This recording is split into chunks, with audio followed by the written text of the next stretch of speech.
Elles sont animatrices, journalistes, chanteuses, cuisinières, directrices d'entreprise. Elles ont toutes le point commun de s'être imposées dans des milieux encore très masculins. Dans la tête de tous, c'était mon frère qui devait être cuisinier et pas moi. Je ne fais pas aucun dictat de la mode. Je suis inclusive depuis toujours. On pardonne moins à une femme de vieillir qu'à un homme. Ce sont toutes des femmes actuelles.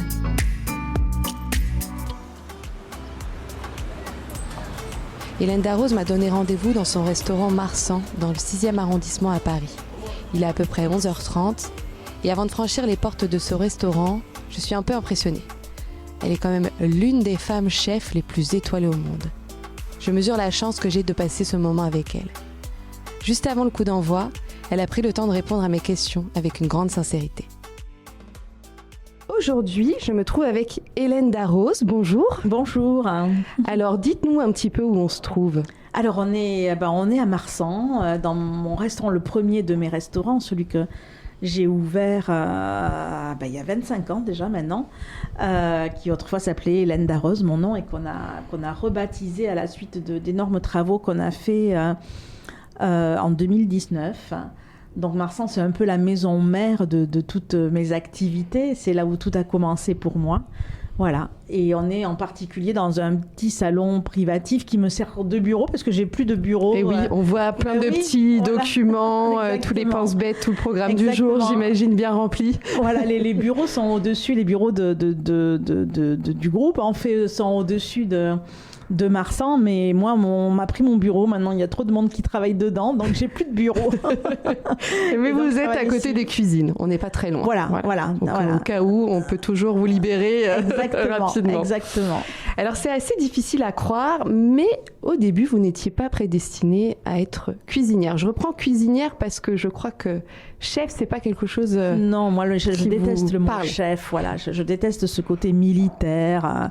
Qu'on donne à notre métier et donc je suis une cuisinière et je le revendique. Voilà, mais c'est vrai qu'au début,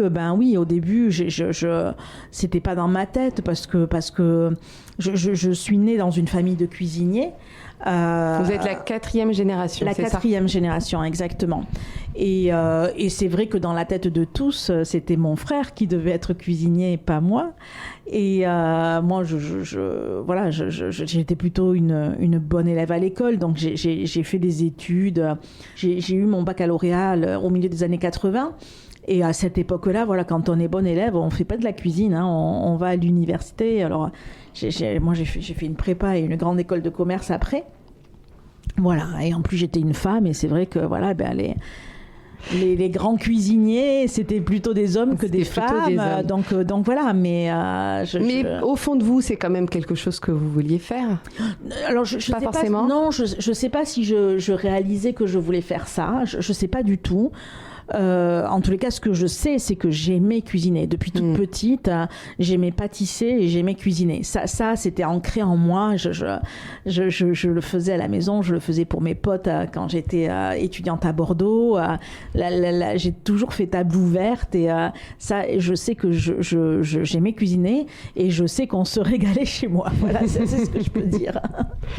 Et donc, il y a ce moment où vous vous dites, eh bien, pourquoi pas ? Alors, c'est un peu plus complexe que ça. Voilà, j'ai trop résumé. Voilà, c'est ça. En fait, il y a une fois que j'ai été diplômée de mon école, mais même avant d'y rentrer, je savais que de toute façon, je travaillerais dans le milieu de l'hôtellerie et la restauration. Mais c'est vrai que je me voyais plus à des postes de managériaux, voilà, de gestion dans des hôtels, et j'ai voulu rentrer donc dans des palaces ou voilà, et j'ai postulé à la SBM, à la Société des Bains de Mer, qui avait l'hôtel de Paris. À cette époque-là, et il se trouvait qu'à l'hôtel de Paris, il y avait un jeune chef qui commençait un peu, juste à ce moment-là, qui s'appelait Alain Ducasse. Rien que ça, voilà, mais au début, pas très connu, voilà. Il venait d'avoir 3 étoiles, hein, donc voilà. Et voilà, et comme il était landais comme moi, et que mon papa avait communiqué avec lui comme ça de temps en temps, papa m'a dit, écoute, je vais l'appeler pour savoir s'il peut pas t'aider, ou comment on peut faire pour qu'il te mette sur la bonne voie pour cet hôtel-là, quoi. Hein. Et là, Alain Ducasse a dit, mais moi, j'ai besoin de quelqu'un comme elle, etc. On s'est rencontrés, voilà. Et donc, je suis allée travailler pour lui, dans ses bureaux, mais de fil en aiguille, c'est lui qui m'a poussée à aller dans la cuisine. Que vous n'étiez pas à votre place dans les bureaux, mais que votre place, elle était en cuisine. Et ça, je lui dois une fière chandelle, hein, un grand merci, parce que je pense que la confiance qu'il avait en moi dans une cuisine, je pense que ça a été déterminant, quoi. Hein. Et comment est-ce qu'il a perçu votre talent? Vous vous traîniez dans les cuisines, vous donniez... Oui. Voilà. Alors, j'ai commencé par un stage dans les cuisines. J'ai quand même commencé par un stage dans les cuisines chez lui. Pour des questions de planning, d'embauche, etc. Donc, et j'ai passé beaucoup de temps dans les cuisines parce que j'étais complètement aimantée par ce milieu-là, parce que voilà, j'aimais ça, et on a parlé avec lui. Je travaillais, j'étais à la tête de son bureau, mais en même temps, on parlait cuisine pendant des heures et des heures et des heures. Donc, il a très bien vu votre passion, ma passion, voilà. Ouais. Et jusqu'où vous étiez prête à aller pour l'assouvir. Alors, vous êtes issu d'une grande famille de cuisiniers, 4 générations. Et même votre cousin, on le sait peu, mais qui a été chef à l'Élysée, c'est ça? Oui, j'ai un de mes cousins, en effet, qui a été le chef privé de François Mitterrand. C'était... il y a quelques années. Alors, c'était le privé, c'est-à-dire qu'il était dans ses appartements privés. D'accord. Voilà, c'était pas le chef des cuisines de l'Élysée. Quand on recevait des chefs d'État ou quoi, enfin, je pense qu'il a dû en recevoir quand même, mais c'était vraiment à titre privé. C'était son chef privé, voilà. Alors, vous aussi, vous avez une histoire avec des présidents. Oui.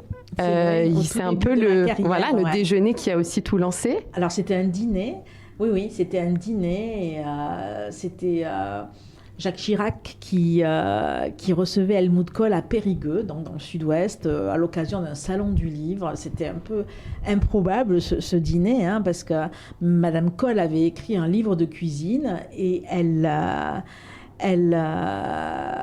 présentait son livre à un salon du livre de Périgueux, et son mari, Helmut Kohl, qui était donc président de la République, enfin pas chancelier, chancelier à cette époque-là, s'est joint à la visite à Périgueux. Donc Jacques Chirac a débarqué avec Madame Chirac, et il y a eu un dîner, alors je ne sais pas si on peut dire un dîner d'État, mais en tout cas il y a eu un dîner autour de...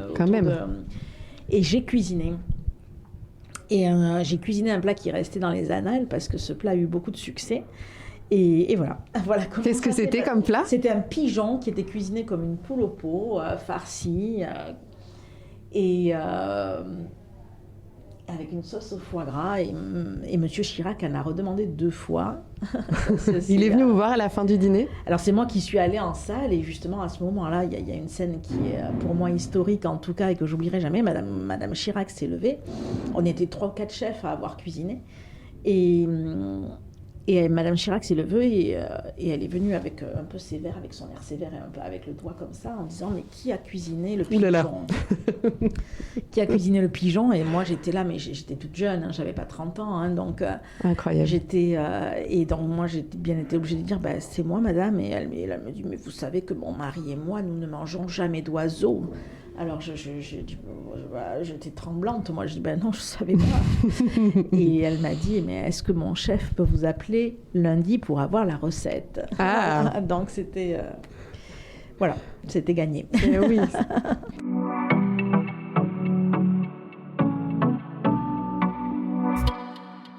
Alors, après avoir fait vos armes chez Ducasse, qu'est-ce qui s'est passé ensuite?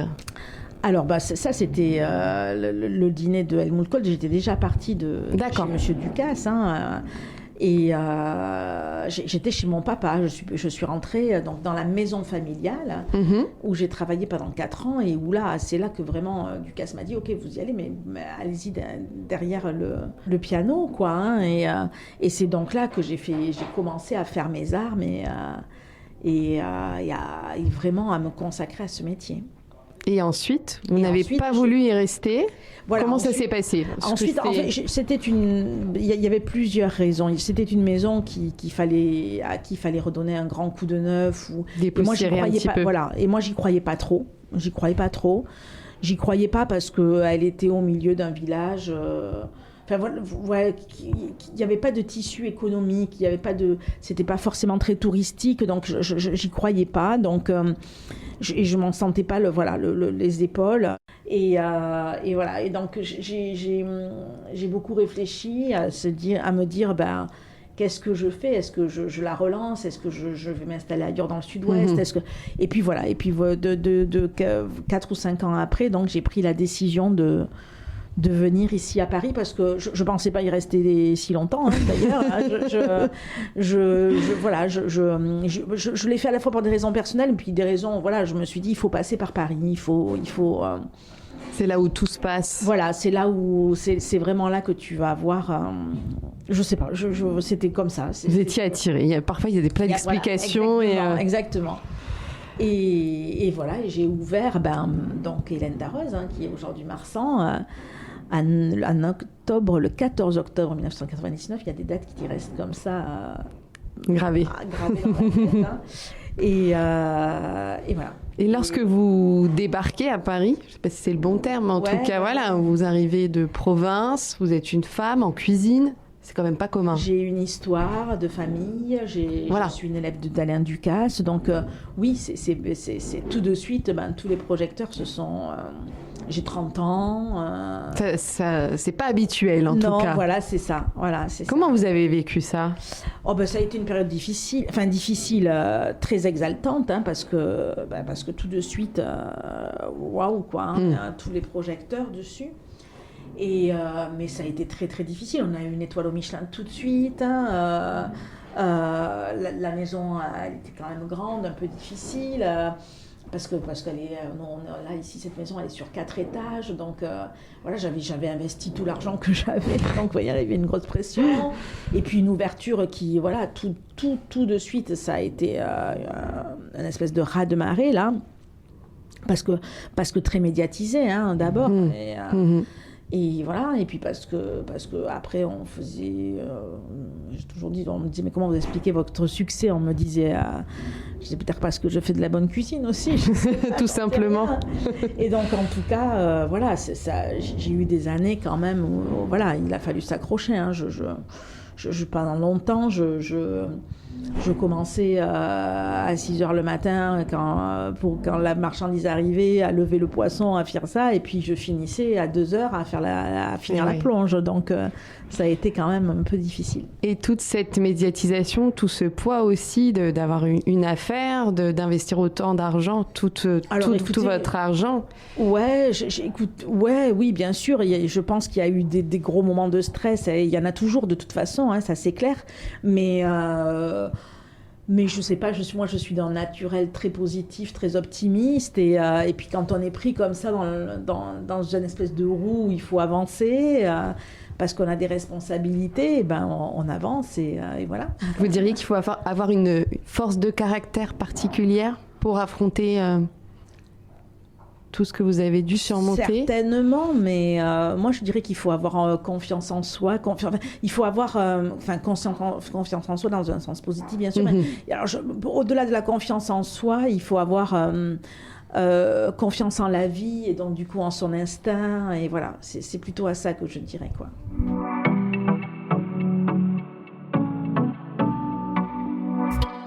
Alors, beaucoup de femmes ont parlé du sexisme en cuisine.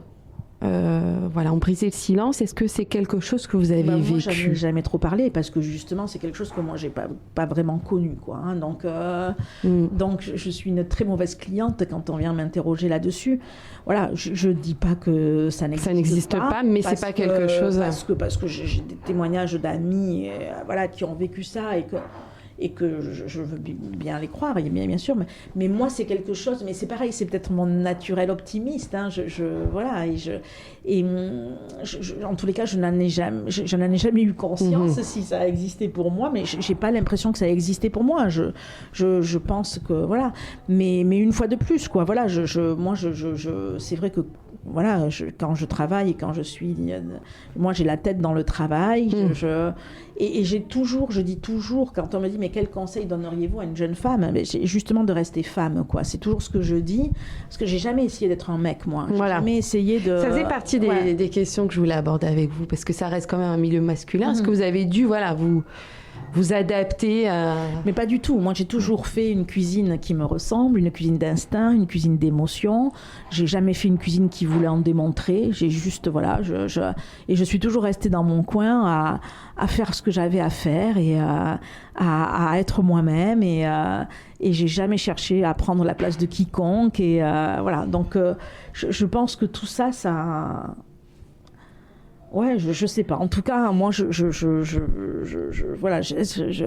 rester soi-même et donc du coup rester femme dans ce milieu d'hommes, ça a été ce que j'ai toujours souhaité faire et qui a bien marché pour moi en tout cas.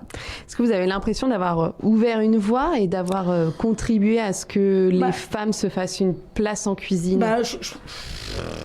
J'ai toujours dit non, mais en fait, je pense que il y a trop de jeunes femmes aujourd'hui qui m'arrêtent en me disant vous êtes un modèle, vous êtes tellement inspirante que ça se passe trop souvent pour dire que non, vous n'avez rien fait. Je suis obligée d'y croire un peu, quoi. Maintenant, je suis obligée d'y croire un peu, mais voilà. Et si ça a pu se passer comme ça, tant mieux. Hein, si j'ai pu inspirer des vocations, si j'ai pu être un exemple. Et créer des vocations, voilà, c'est tant mieux, quoi. C'est tant mieux.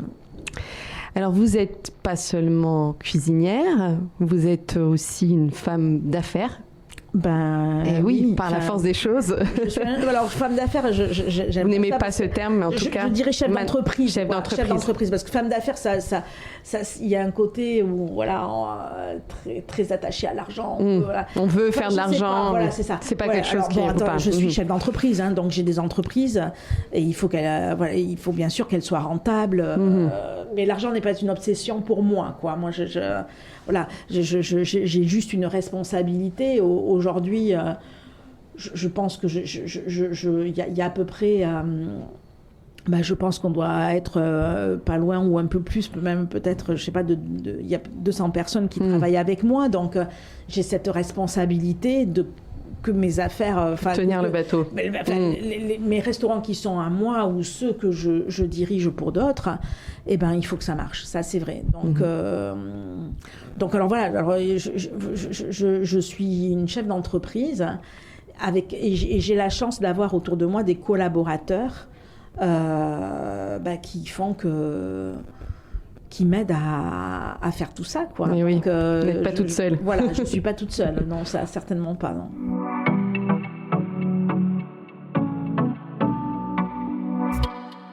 Alors, on parlait de médiatisation et c'est vrai que vous ne refusez jamais une interview. Contrairement à d'autres chefs. Ouais, bon, alors en tout cas, on est honoré de... Ouais, très peu. C'est vrai que oui, très peu, oui. Oui, là où certains chefs, ils sont vraiment inaccessibles. Je vois pas pourquoi, quoi. Enfin, je vois pas pourquoi. Oui, non, mais je vois pas pourquoi. Moi, en tout cas, déjà, je suis reconnaissante d'une chose. Dès le départ, comment j'ai été soutenue par les médias, quoi, par les journalistes, etc. Comment j'ai été soutenue, encouragée, aidée. Donc ça, déjà, je me sens redevable. Voilà, c'est ça. Je me sens redevable de ça. Et puis au-delà de ça, je pense qu'aujourd'hui, ça fait partie du job. Alors ça fait partie du job pour plein de raisons. D'abord parce que on est à la tête d'entreprise, on est à la tête de, donc il faut faire rayonner. On a besoin de la communication, ça c'est une première chose. Mais au-delà de ça, on est des personnes publiques, on a accepté de l'être, particulièrement quand, comme moi, on passe à la télévision assez régulièrement. Et voilà, ça fait partie du job de donner un peu de soi à notre public. Et voilà, pour moi, voilà, c'est comme ça que je vois les choses. Mais il y a forcément des revers aussi. Il y a forcément des revers. C'est pesant pour vous. Oui, il y a des revers. Vous voulez dire dans les mauvaises critiques, les choses comme ça. Voilà, les mauvaises critiques. Je pense aussi à... les questions sur votre vie privée, sur votre amitié avec Laetitia Hallyday, qui sont des questions... Voilà, j'imagine... Tout ce qui est mauvaise critique, etc. Moi, j'ai une règle, c'est qu'en général, quand je fais... une interview, quand il y a un papier qui sort sur moi, ou même quand je participe à une émission, qu'elle soit de radiophonique ou à la télé, je ne lis pas. Voilà, c'est sincèrement, que la critique soit bonne ou pas, ou que le truc soit bon ou mauvais, etc. Je ne regarde jamais. Je laisse ça dans un coin parce que j'ai été trop mal. Enfin, il y a eu des moments où j'ai été malmenée, il y a assez longtemps en tant que cuisinière, et ça a fait tellement de mal à moi, à ma famille, à mes collaborateurs, que un jour j'ai dit c'est fini. Stop. Il y a eu un déclic. Ouais, c'est Isabelle Carré avec qui j'étais très proche à l'époque, qui m'avait donné ce conseil-là, qu'elle avait elle-même reçu qu'elle avait reçu d'une comédienne. Et depuis ce jour-là, je me suis dit, mais voilà, elle m'avait dit, un jour elle était arrivée, il y avait eu un très très mauvais papier qui nous avait tous rendus malades, et elle m'avait dit stop, arrête de lire tout ça. Et c'est vrai qu'elle m'avait dit, tu cuisines avec ta sincérité, c'est ton boulot, tu te donnes corps et âme à ce que tu fais, etc. Et c'est vrai, je suis tellement en accord avec ce que je fais, et je le fais tellement sincèrement, que je me dis, après tout, voilà, si on me parfois comprend on est pas, compris, voilà, et c'est exactement. Tout, et ça passe, voilà, et en fait tout passe. Voilà, et après, quant à la vie privée, il y a encore des parts cachées de moi-même de toute façon, quoi. Je ne dis pas tout, quoi. Vous mettez quand même des frontières. Ça, c'est important, heureusement. Oui, bien sûr. Ah oui, bien sûr. Mais après, voilà... Il y a des questions qui vous gênent plus que d'autres sur votre vie privée, sur votre amitié avec Laetitia Hallyday, encore une fois. Mon amitié avec Laetitia Hallyday, je n'ai rien à cacher là-dessus. Je l'assume complètement. Je l'ai jamais médiatisé. Je l'ai jamais. J'ai jamais utilisé, que ce soit Laetitia ou Johnny, voilà, pour faire ma pub ou pour faire. Jamais. Ça n'est jamais arrivé. On peut aller chercher parce que voilà, mais maintenant quand on m'interroge dessus, je réponds parce que c'est voilà. Vous répondez à la question tout simplement. Voilà, parce que ça fait partie de ma vie, oui, et que c'est pas que ça fait partie aussi de mon équilibre, de mon bonheur, donc il y a pas de problème.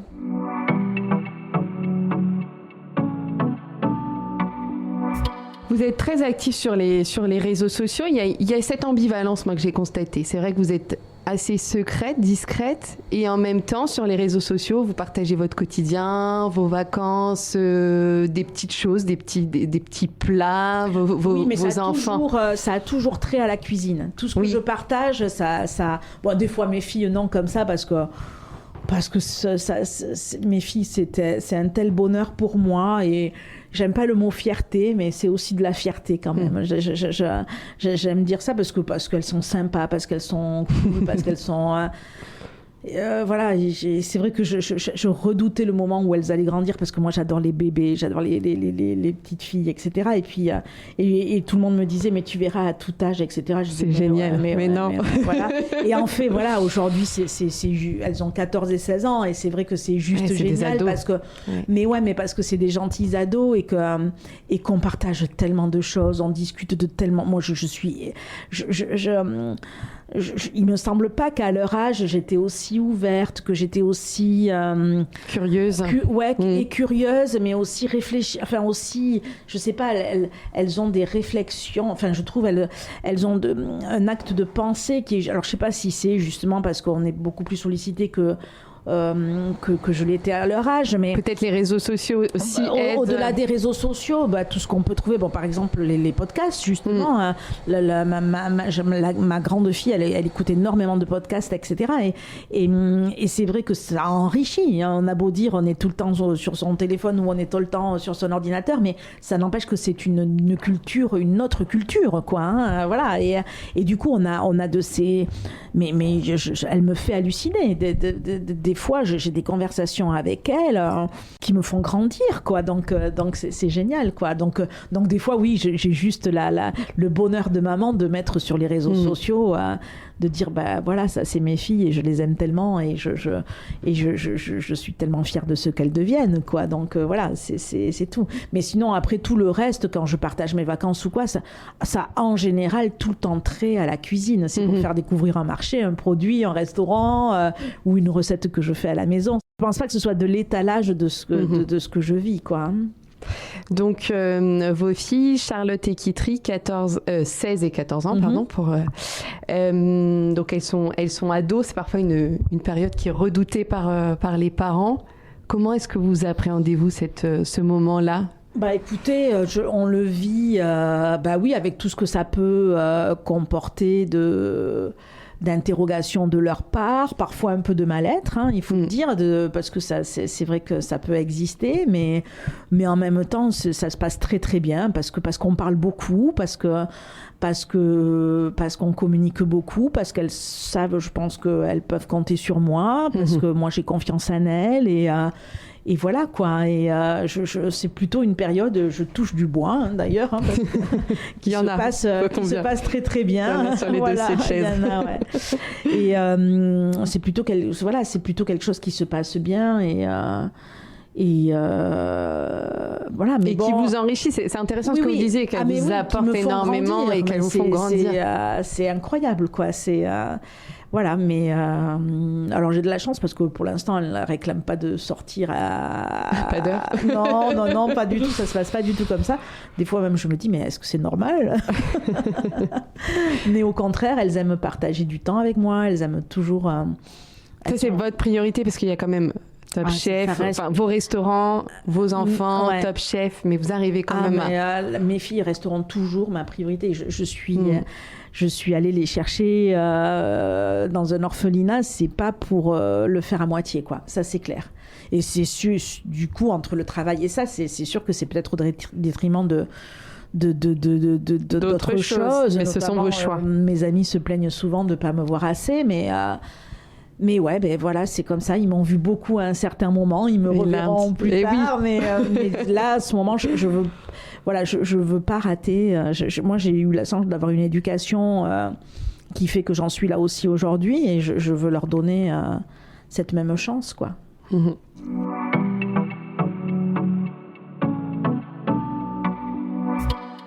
Vous êtes une femme influente ? Il y a une poupée Barbie. Rien que ça dit beaucoup, je trouve. Il y a une poupée Barbie à votre effigie. Vous avez inspiré un autre personnage de la pop culture, Colette dans Ratatouille. Quand on prend un petit peu de hauteur, qu'est-ce que ça vous inspire ? Comme j'en prends jamais, et heureusement d'ailleurs. De la hauteur ?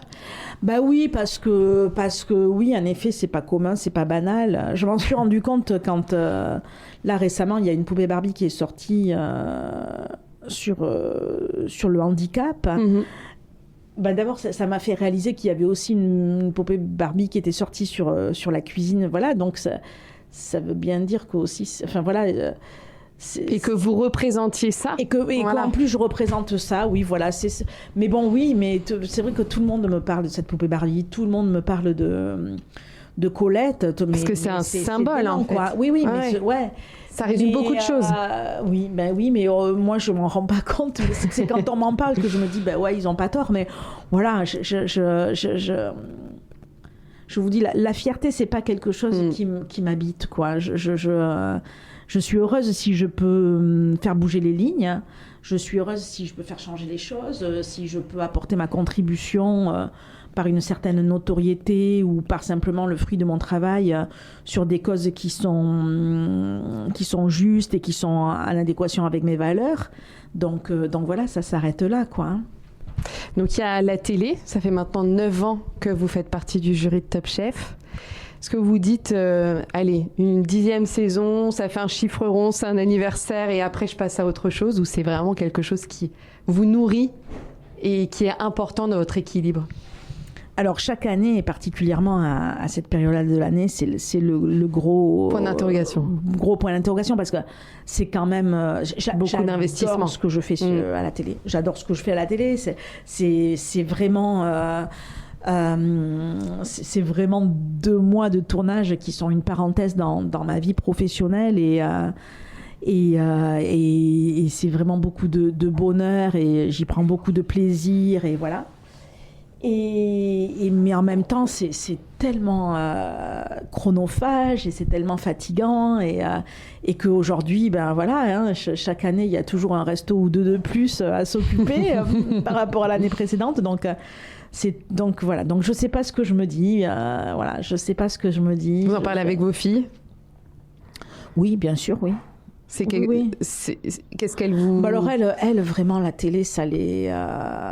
Enfin, pourtant, elle c'est pas une fierté d'avoir leur maman, à la télé. Ouais. C'est pas...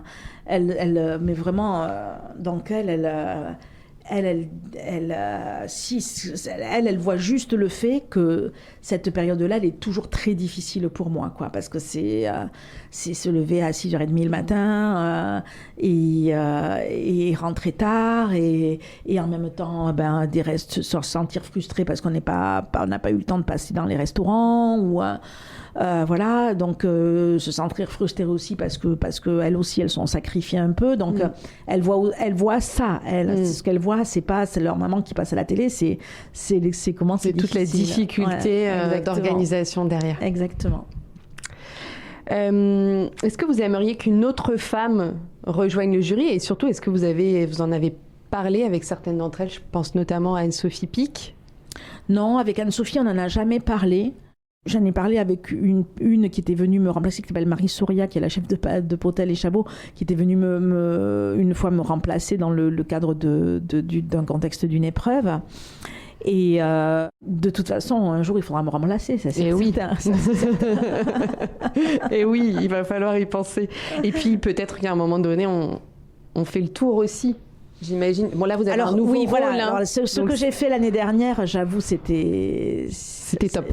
Ah oui, c'était top. C'est-à-dire de ne rentrer dans le concours qu'en quart de finale avec un candidat éliminé que j'ai repêché. Ça, c'était vraiment...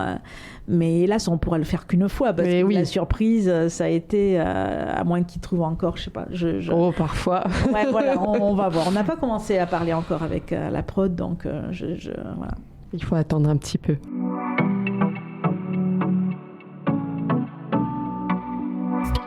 Est-ce que cette 3e étoile que vous avez obtenue à Londres pour The Connaught, c'est le summum de votre carrière et vous vous dites, là, je pourrais pas aller au-delà de ça parce que la 3e étoile, voilà, c'est...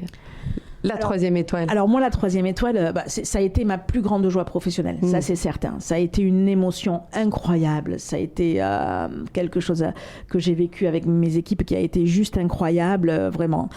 Mais c'est pas une fin en soi. Moi justement, quand on a fêté cette 3e étoile avec mes équipes, j'ai dit maintenant on va travailler pour la 4e étoile, qui n'existe pas, bien entendu, mais ça veut dire que voilà, c'est pas...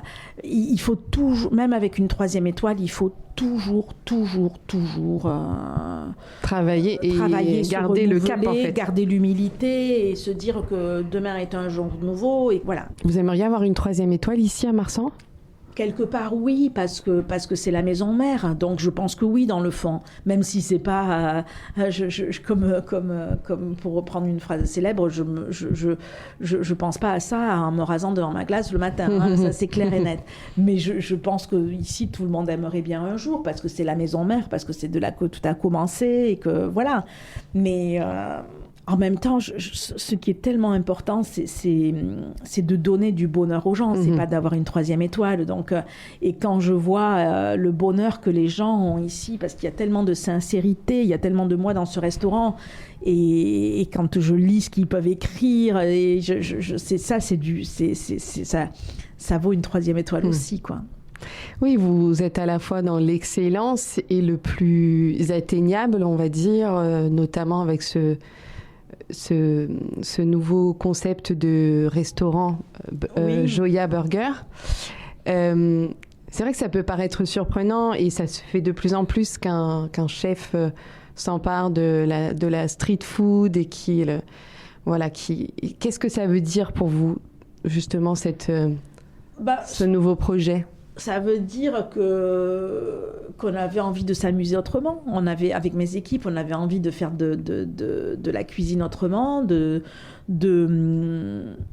voilà, c'est ça, c'est tout. C'est juste. Pendant le confinement, on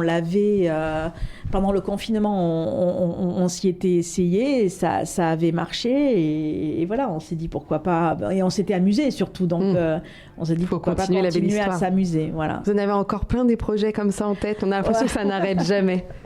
Là, il y en a un gros qui arrive, je suis en plein dedans, c'est le Royal Mansour, c'est les 2 restaurants du Royal Mansour dont on va s'occuper pendant quelques années, et voilà, et le premier ouvre... À partir de quand? Le 15 juin. Ah oui, donc on est en plein, là, c'est le restaurant français le 15 juin, et le restaurant marocain, alors ça c'est formidable. Enfin, pour moi, j'ai l'impression de repartir, mais des années en arrière. Je ne sais même pas si j'ai eu cette étape dans mon métier, parce que la cuisine que j'ai faite jusqu'à présent était tellement instinctive, et se nourrissait de mes racines, et voilà, c'était facile, j'avais ça, c'était mon ADN. Là, la cuisine marocaine... J'ai besoin de comprendre la culture et tout, donc je suis dans les livres, je suis dans les visites aux femmes cuisinières. C'est passionnant, j'adore ce que... un nouveau terrain de jeu, vraiment. Voilà, ouais, super. Ouais. Est-ce qu'à terme, vous seriez capable de tout abandonner, y compris cette maison mère, pour vous installer au Pays Basque? Ah, mais c'est pas que je suis capable, c'est que ça va se passer un jour, ça c'est clair. C'est un jour, ça va se... Alors je sais pas où je m'installerai, mais sans doute... à Biarritz? Plus dans les terres, plus dans l'arrière-pays, mais pas à 100% non plus, quoi. Hein. Je pourrais pas, je pense. Je me suis dit là, d'ailleurs, le jour où j'arrête, je prends ma retraite, et ça va arriver parce que ça arrivera, parce que voilà, j'ai quand même beaucoup travaillé dans ma vie. À un moment donné, je vais vouloir dire ouf. Hein. Je me suis dit que j'adore l'Italie, et j'ai toujours dans l'idée je me suis dit, je vais aller passer 6 mois en Italie. À Rome ou comme ça, dans une ville à partir de laquelle on peut rayonner, et où voilà, il y a plein de choses à faire culturellement, etc. Donc je pense que le Pays Basque sera ma base, ça c'est certain, mais pas uniquement. Ouais, et puis tout dépendra aussi où seront mes filles, hein, parce que c'est sûr que je ne pourrais pas rester loin d'elles trop longtemps. Donc ça va aussi conditionner certaines choses.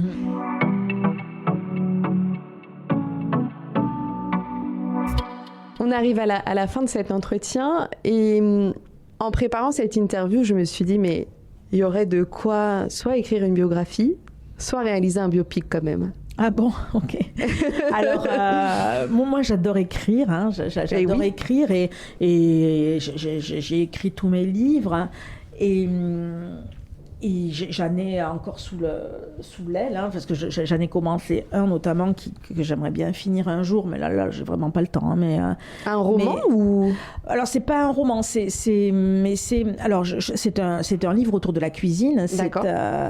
C'est un tour autour de la cuisine et des légumes, et en fait je fais avec mes petites filles. Alors j'ai commencé il y a longtemps parce qu'elles étaient encore petites. Hein. Je fais avec mes petites filles le tour des jardins de mon enfance, alors de mon arrière-grand-père, de mon grand-père, et d'un monsieur qui a beaucoup compté dans ma vie en Italie. Et voilà, et on s'arrête devant chaque légume, et on instaure un dialogue sur les souvenirs que j'en ai autour de ce légume, mais sur son histoire aussi, voilà. Donc c'est pas un roman, mais c'est vraiment oui, on le lit comme un livre, quoi. On le lit comme un livre. Parce que c'est un peu les Madeleines de Proust à chaque fois. Exactement. Et les souvenirs voilà. que ça éveille. Voilà, mais comme il y a beaucoup de fruits et de légumes, et ben, je crois que j'en ai écrit 16 ou 17 chapitres, mais il y a des recettes, bien sûr, à chaque fois, donc ça prend du temps. Et écrire votre autobiographie ? Non. Ça, non ? D'abord parce que je ne pense pas que ce soit intéressant. J'en trouve pas l'intérêt, non.